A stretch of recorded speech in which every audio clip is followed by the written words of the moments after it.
Hello, it's the second episode of Trot Talks.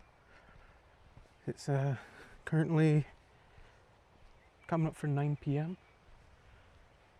I'm in a place called Riverside Nature Park. The site used to be a landfill, and they've turned it into this really nice spot of nature. The weather is pretty clear. It's been raining earlier today, but it seems to have cleared up, at least for now. Still nice and bright out. It's one thing I do like about... Here's a train in the background.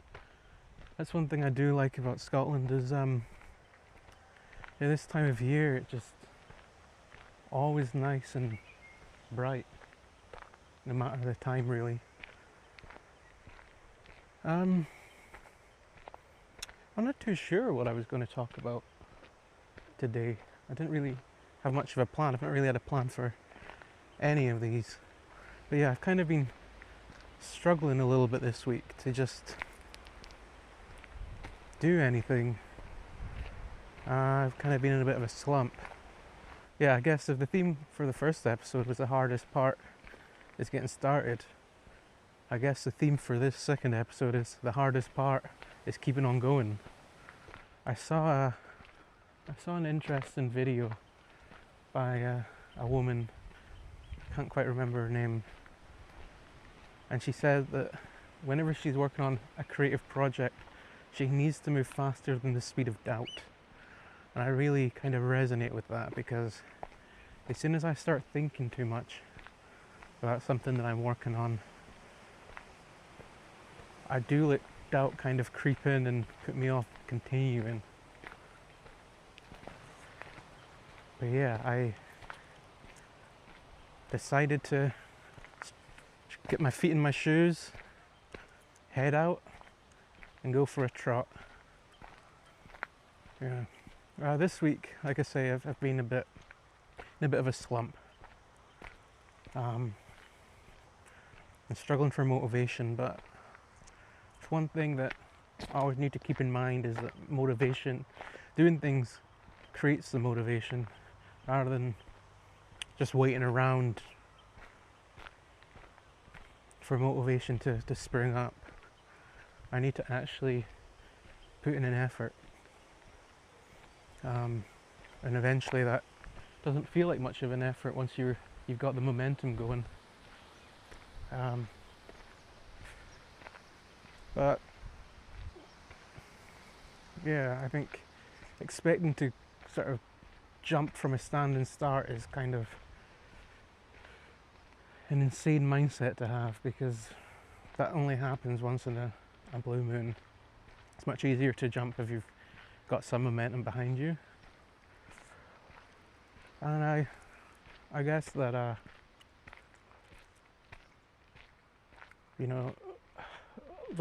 over the last week, it's been a bit of a struggle to like do the basics really. And I was like focusing in on all the big things that I said that I wanted to do that I hadn't done this week, rather than taking time to sort of reflect on the fact that I wasn't doing the basic things to look after myself. So it's no wonder I was feeling a bit like shit, and it's been warm here. It's been like 80 to 98% humidity. If I haven't showered, there's no wonder I feel like shit, because I've got a permanent level of grease build up on me. Yeah, I think at least just taking time to take care of yourself is the most important thing you can do. Like, yeah, okay, it might be a struggle, but if you can wash yourself, clean your teeth, and give yourself some food, it's a good place to start. You don't have to do anything monumental. You can just look after yourself until you feel in a position to begin doing something bigger.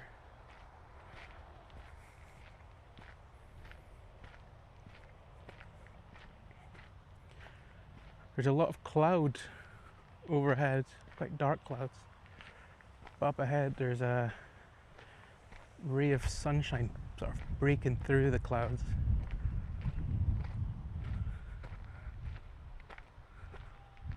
It's quite nice down here. I haven't spent much time doing this walk before.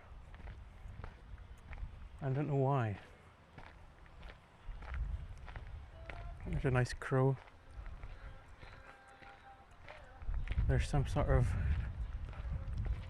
I assume it's like a shed bar that someone's built over in someone's back garden.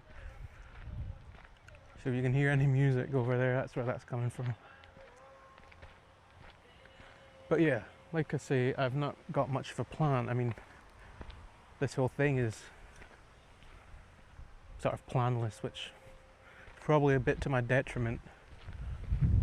I know I can be a yapper in the right scenario and the right circumstances, but walking along talking to myself is not one of those situations that I usually feel comfortable yapping in. I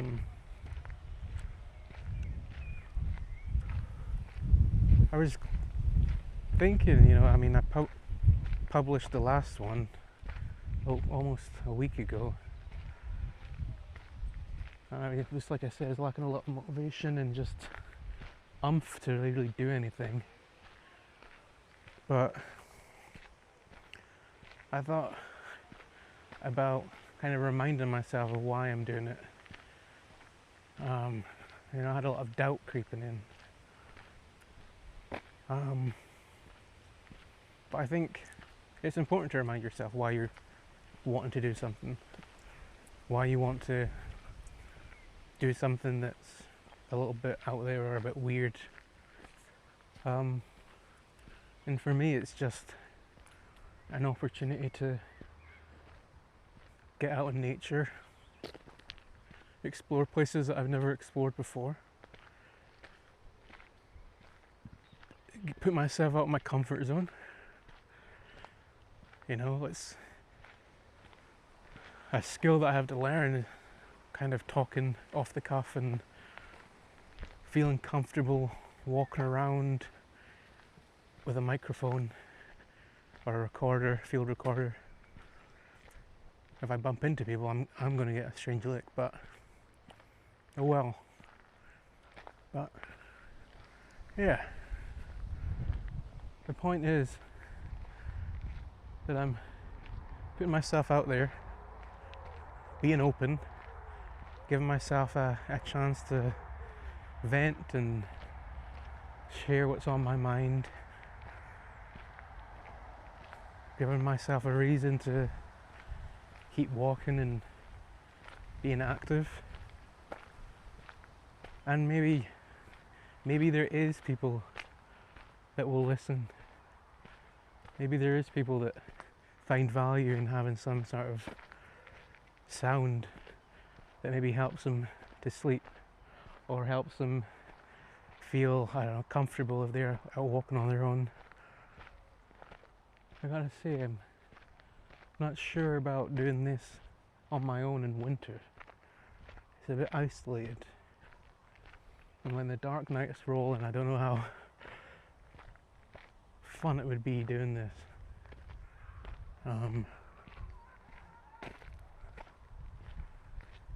Maybe I can do a Halloween special where I shit myself walking through this sort of wooded area. But yeah, that's the point of Trot Talks. I mentioned it in the first one, but I think it's important to reiterate it for myself, why I'm doing it, why I want to keep doing it. How have you all been anyway? Have you been keeping up walking, or have you been out? Have you found anywhere different where you live? There's some rabbits up ahead. This place is filled. Last time I came here for a walk was a few weeks ago, and there were hundreds of rabbits. little bunnies hopping around. I think since I got back from the US, I felt a bit stagnant. I think it makes sense though, doesn't it? When half your year has been this sort of big adventure and you've been seeing new things, you've been exploring new places, meeting new people, and then you come back to your normal life, it just doesn't have the same shine that an adventure like that has, and nothing that you really do can ever kind of give you that same sense.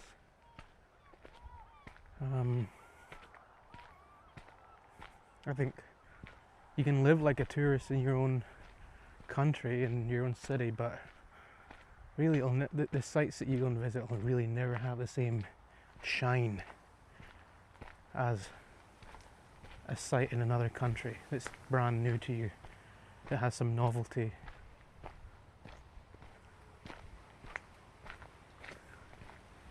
Yeah, I've been feeling a bit stagnant or feeling like I've regressed, but I don't think that's actually the case.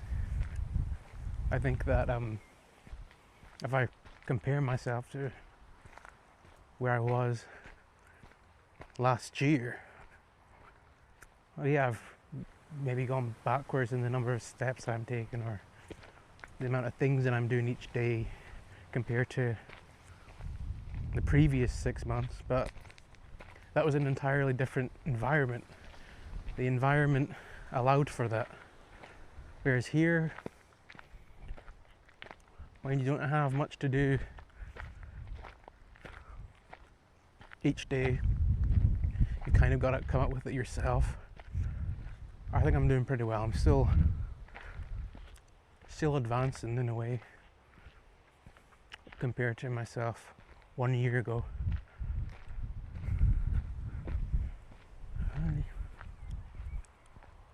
But yeah,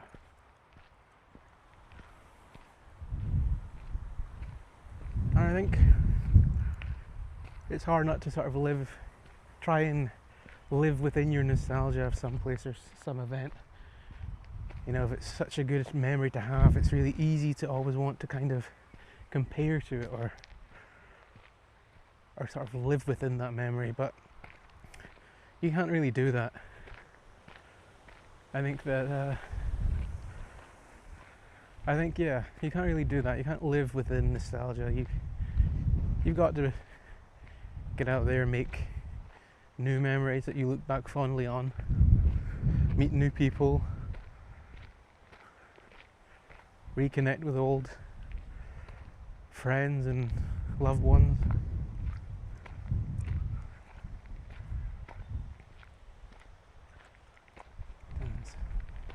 Wind is pretty bad. It's a nice breeze though, actually. Cuts through the warm temperatures that we've been having here. But well, yeah. Like I was saying though, I have felt kind of stagnant. I've been unemployed since I got home, which has been nice. It's kind of nice to have time to yourself, time to spend with friends, family.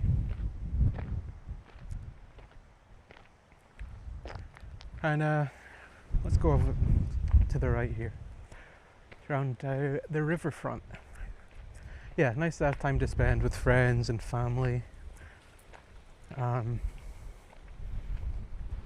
But it is really, really difficult to kind of find things to occupy yourself with. Everything costs money. It feels kind of frivolous to just do things, to like spend money on things just to pass the time, you know.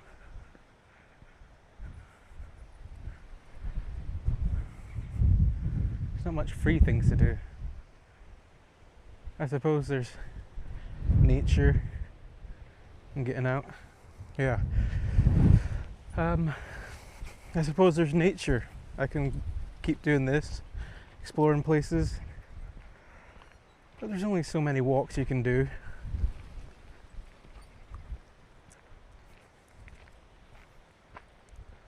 I don't know. If you have any advice or suggestions for things to try and do when you have time, that'd be cool. You can leave it in a comment or message me, or yeah.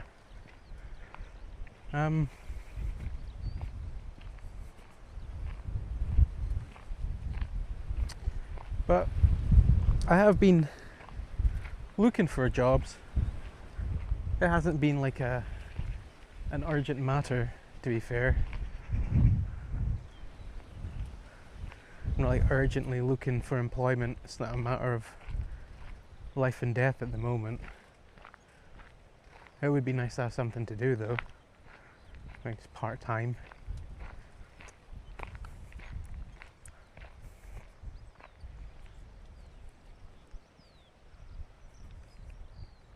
We're coming to nearly at the end of the loop that this walk takes you on. There's a bit over to the right. There's some benches and like picnic tables, and there's a little path off to the right. I wonder where this goes.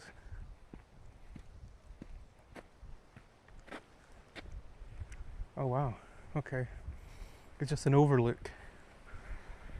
And there's a little path that's been trodden that takes you down to the water, the river's edge. Let me go down here.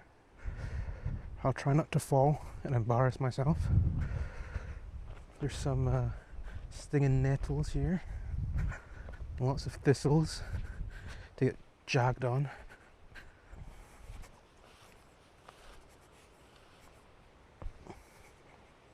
Okay, we're here. Ah, someone's been making a little fire down here. Some burnt out cans and wow. I wish you could see it. Actually, I'll take a photo and use it for this episode's artwork. But it's the tide of the river. Wow, the wind is really picking up down here at the water's edge. The tide of the river has gone out, so there's just sandbanks all the way, almost for the majority of it. Like, wow. There's some birds sitting on the sandbanks, some seagulls. Sometimes, depending on the time of day, you'll see seals sunning it up on a sandbank in this river. That's always pretty nice sight to see, to be honest. I've got a big soft spot for seals. Let's head back to the path before I get blown away.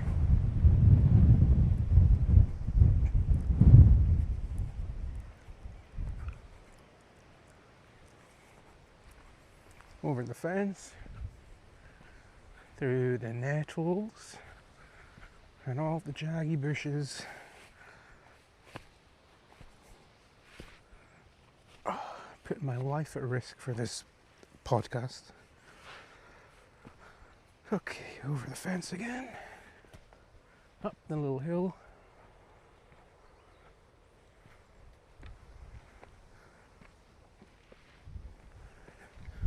And there we go, back on the path.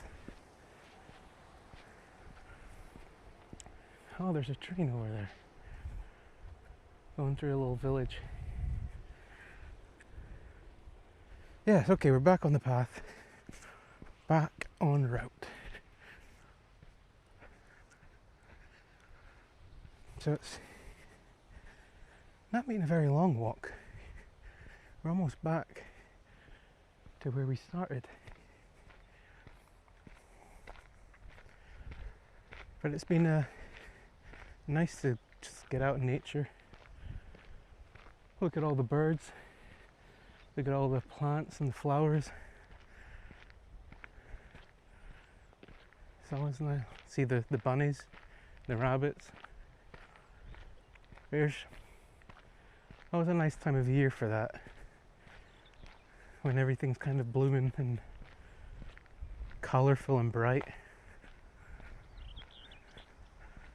Especially before winter starts creeping back in and the colour starts to drift away. It gets darker and darker and wetter and wetter. Actually, it doesn't get wetter. It's been pretty wet for our summer, to be honest. We had a thunderstorm yesterday with the lightning. It's supposed to be raining from midnight tonight. I think that might be the end of our summer, to be honest. I don't really mind the heat going away, to be honest. I think I just wish it was drier.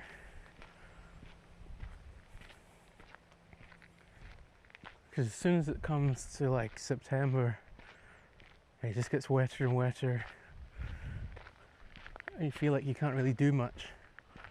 So you kind of have to cram everything into summer.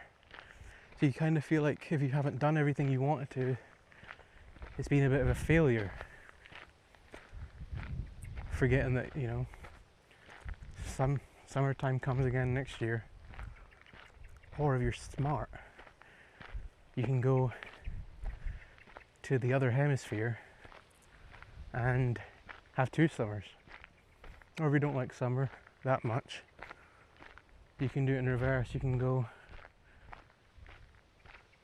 from your winter in June to our northern hemisphere winter, or vice versa.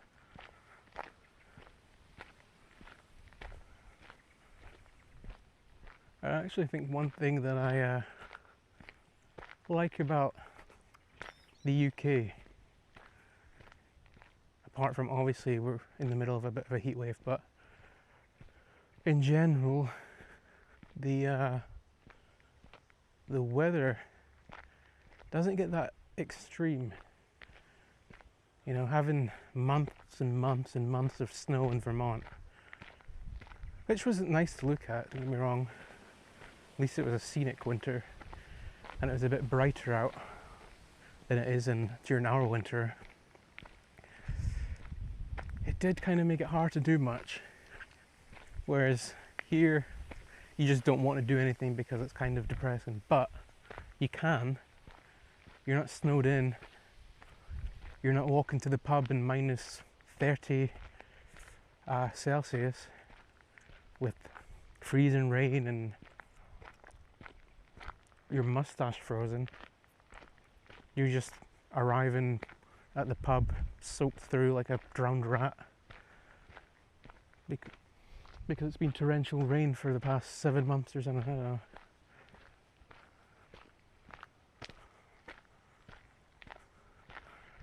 Okay, it turns out we weren't coming to the end of the loop I thought we were. This goes on for a bit longer, which is nice.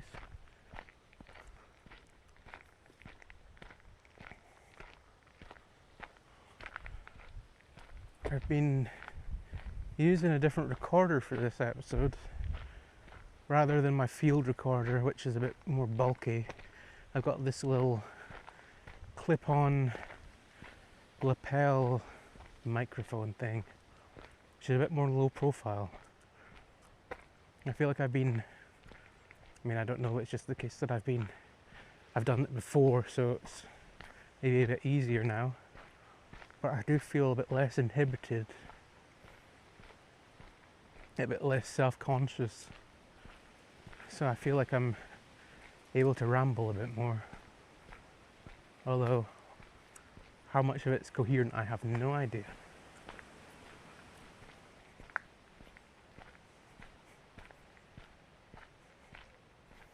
But yeah, I kind of been thinking about doubt and self-doubt and how that's kind of been at play in struggling to really be motivated to record another episode. I've always had that kind of issue. I think a lot of people do. I don't really know where it comes from though. Who knows?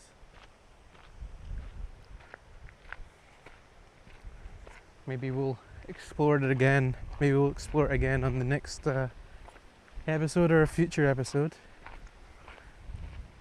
But for now, we're approaching the end of the loop.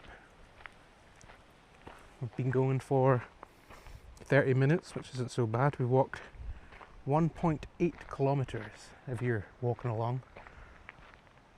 But yeah, if you have any suggestions for potential topics of exploration for the next or a future episode, feel free to send me a message or to leave a comment. And also, if you're so inclined, please leave a review and a like wherever you listen to your podcasts. That'd be greatly appreciated. But for now, I think I'm going to end it there. Thank you so much for listening if you've made it this far. I really appreciate it.